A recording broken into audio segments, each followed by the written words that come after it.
Welcome everyone. I'm excited to be here today and to be able to bring you this video, how to hone in on one passion when you're multi-talented. And I know I'm multi-talented also, so I know that there's other people out there that have problems with being able to stick with one thing until you can really see it to come to life. So when I speak with other individuals, which I have here in the past, and they're highly motivated, but they they're multi-talented, and they just have a hard time sticking with one thing or one idea for a business or whatever, to be able to bring it to life, to be able to be successful at it. They don't stick to it long enough. They get bored with it or whatever, and then they move on to something else, another idea, another brainstorm idea, and they don't stick with what they've really some of the good ideas that they've had. They just keep finding more ideas, but then they don't stick with one long enough to really make it successful. So we're going to give you some tips today on how you can start thinking about this, and to really start thinking about how you can start to be successful with one of your, maybe your hobby or one of your skills or talents. And what it really takes is control. So people find themselves, kind of all over the place and never really accomplishing anything, and they lack self-control to follow through until they complete one successful thing, right? So I see this all the time, and it's heartbreaking, because some of these ideas that these people have are really great ideas, right? They are awesome ideas, but then they just kind of fizzle out because they don't have the passion behind it, and they don't follow through to really bring it to life and to really make a great business at what they love to do, right? So anyway, it starts with a commitment that you need to make with yourself, that you will finish what you start, that it is important to you to finish what you start, to be able to be successful at what it is you want to be successful at, right?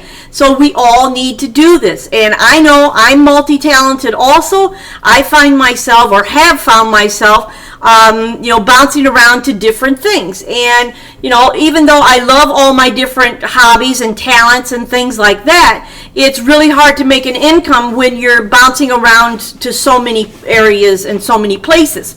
So I've really, in the last 2 years, really honed in on my coaching business. I really want to be successful at my coaching business.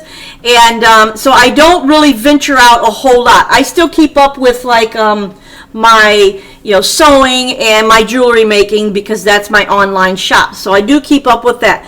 But I don't really venture out a whole lot more, and I still write. I always will write. So, but anyway, so it really starts with a commitment to finish what you started. So you have to make that commitment with yourself. Nobody can make that commitment with you. You have to make that to yourself, that you will, finish what you start. So if you have a lot of projects already started, get them complete. Finish them. Get done with them. I've been doing that within the last few months, really starting to finish some of the things that I started, so that way I have a clean slate in my sewing shop, and I can really focus on the things that I want to make and sell, right? So this is working for me, so I'm hoping that you will learn something here today where you can use it in your own life, and I can find myself starting things before, and I would then start other things as well, and I'm pretty good at going back and finishing things, but it may take me a while to get back to the things. So now I've started to just finish up the things, so I can kind of really streamline my life a little bit more. But I had to work at it too. I have to work at it to really get my book done, to get my writing done. I have another book that's coming out. I had my tailoring book, and then I did another customer service for business owners, a customer service book, a Kindle. And so I know it is difficult, but if you don't finish what you started, you can never make money off of what it is you're doing, right? So we want to help you with that. We want to give you some tips of things that you should maybe think about being multi-talented, and really start to streamline your life and really start investing the time into the things that you really love and the things that can make you money. So when I was writing my tailoring book, I found it hard to, to complete and to stay on task, especially towards the end of the book. It started to get, kind of daunting on me, like, am I ever going to finish this book or not, And there was days where I didn't want to go and write, and I had to, reach out to a coach who helped me along the way, and to help me to complete the book and to stay on the task at hand and to really focus my attention and time on that book so I could complete it. So I finally did. But it was wonderful to have a coach who can keep you held accountable for your time and for your goals and things. So this is a wonderful way that they can help you to really stay on your target, So I feel it is actually an asset to be multi-talented. I think it's a wonderful thing for people to be multi-talented, but you just have to know how to organize your time and how to spend your time and how to be, better at, time management and things like that.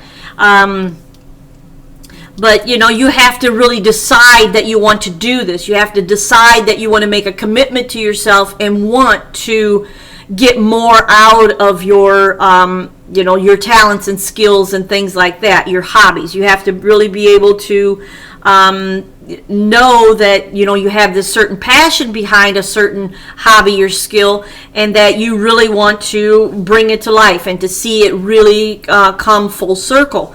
For you, so you're able to make an income off of it and things like that. So I'm going to just give you a list of things. I have 10 different ways in which you can start to think about these things.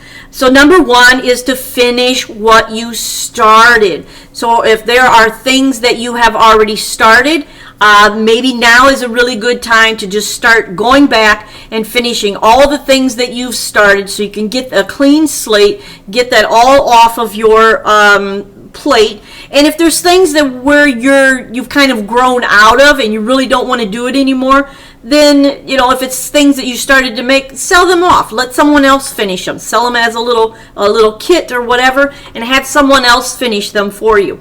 And or sell them to them so they can finish it, and then they can resell it, or they can have it for themselves, whatever it may be. But you want to really start to focus on the things that you're really passionate about. So number 2 is to not start new projects until you complete others. So you really want to not start any new projects until you finish what you've already have on your plate, what you've already you've been involved in.